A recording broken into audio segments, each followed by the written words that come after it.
यहाँ तक कि दोस्तों छोटे छोटे वर्ड में भी आपको इंग्लिश नहीं पढ़ पाते हैं तो ये वीडियो सिर्फ आपके लिए है। आज मैं आपको बिल्कुल शुरू से इंग्लिश सिखाऊंगा। सबसे पहले मैं इस स्टोरी का एक शब्द पढ़ूंगा ताकि आपको पता चल सके कि किस तरह से वर्ड पढ़ा जाता है, और उसके बाद उसका हिंदी अनुवाद भी करूंगा। लेकिन आपकी मदद के लिए हिंदी उच्चारण का इंतज़ाम किया गया है, जिसकी मदद से आप इंग्लिश आसानी से पढ़ पाएंगे तथा सीख भी पाएंगे। तो चलिए शुरू करते हैं आज की हमारी स्टोरी। इसका नाम है अ बोटमैन, यानी एक गरीब नाव वाला। On the banks of a calm river lived a poor boatman named Ramu. ये इसका हिंदी उच्चारण है। इसका अनुवाद है, एक शांत नदी के किनारे रामू नाम का एक गरीब नाविक रहता था। अगला सेंटेंस है, every day he ferried people from one side to the other in his small wooden boat। ये इसका हिंदी उच्चारण है। अब है हिंदी अनुवाद, हर दिन वह अपनी छोटी लकड़ी की नाव में लोगों को एक किनारे से दूसरे किनारे तक ले जाता था। अगला sentence, his life was simple but his heart was full of peace and wisdom. ये इसका हिंदी उच्चारण है। अब है हिंदी अनुवाद, उसका जीवन सरल था लेकिन उसका दिल शांति और समझदारी से भरा हुआ था। अगला सेंटेंस है, one day a rich and educated man came to cross the river. इसका हिंदी उच्चारण है, एक दिन एक अमीर और पढ़ा लिखा आदमी नदी पार करने आया। अगला सेंटेंस है, he was dressed in expensive clothes and carried many books. ये इसका हिंदी उच्चारण है। एक्सपेंसिव का मतलब होता है महंगा। अब चलते हैं हिंदी अनुवाद की तरफ। तो ये रहा उस सेंटेंस का हिंदी अनुवाद, वह महंगे कपड़े पहने हुए था और उसके पास बहुत सारी किताबें थी। Do you no science, he asked proudly.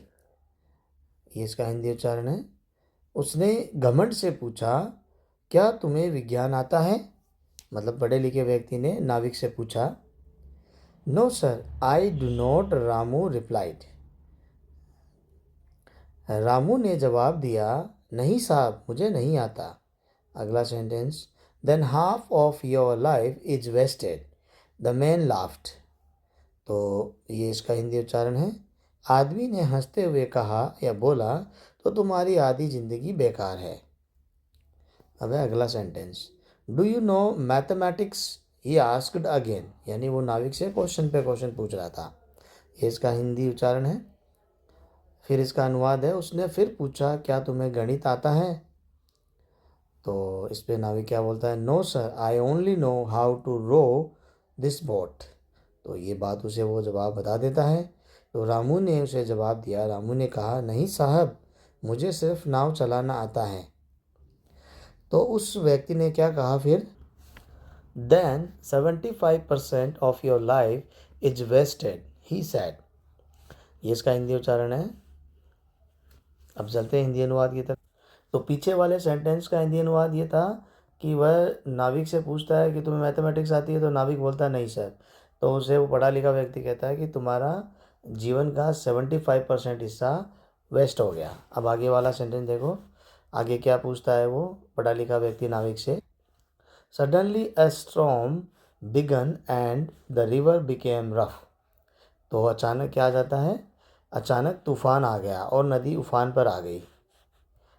अगला sentence, the boat started shaking dangerously. तो होता क्या है, नाव खतरनाक तरीके से हिलने लगी। तो do you know how to swim, Ramu asked Kamli. अब रामू उससे सवाल पूछता है, क्या तुम्हें तैरना आता है? रामू ने शांति से पूछा, क्या आपको तैरना आता है? No I do not know swimming, the man shouted. तो वह आदमी, नो ये इसका हिंदी उच्चारण है, आदमी घबरा कर बोला, नहीं मुझे तैरना नहीं आता। तो इसके ऊपर रामू देखो क्या कहता है, देन योर होल लाइफ में बी वेस्टेड, रामू सेड। तो रामू क्या कहता है, रामू बोला तो आपकी पूरी ज़िंदगी बेकार हो सकती है। The man realise his mistake and felt ashamed. आदमी को अपनी गलती का एहसास हुआ और उसे शर्म आई। ये इसका हिंदी उच्चारण है। अब है इंग्लिश का next sentence. With courage Ramu brought the boat safely to the shore. अब उसका जो उच्चारण है ये है हिंदी अनुवाद। साहस के साथ रामू ने नाव को सुरक्षित किनारे तक पहुंचा दिया। अगला sentence. You taught me a great lesson, the man said humbly. आदमी ने विनम्रता से कहा, आपने मुझे एक बड़ा सबक सिखाया। अगला sentence. We would never be proud of our knowledge. तो ये इसका है उच्चारण। फिर है हिंदी अनुवाद। हमें अपने ज्ञान पर कभी घमंड नहीं करना चाहिए। आज की हमारी मॉरल ऑफ द स्टोरी है, never be arrogant, practical knowledge and humility are very important. तो इसका हिंदी उच्चारण आप पढ़ लेंगे तो हिंदी अनुवाद है, कभी घमंड मत करो, व्यवहारिक ज्ञान और विनम्रता बहुत महत्वपूर्ण है। तो दोस्तों, आपको उम्मीद करता हूँ कि आपको हमारी यह स्टोरी बहुत पसंद आई हो।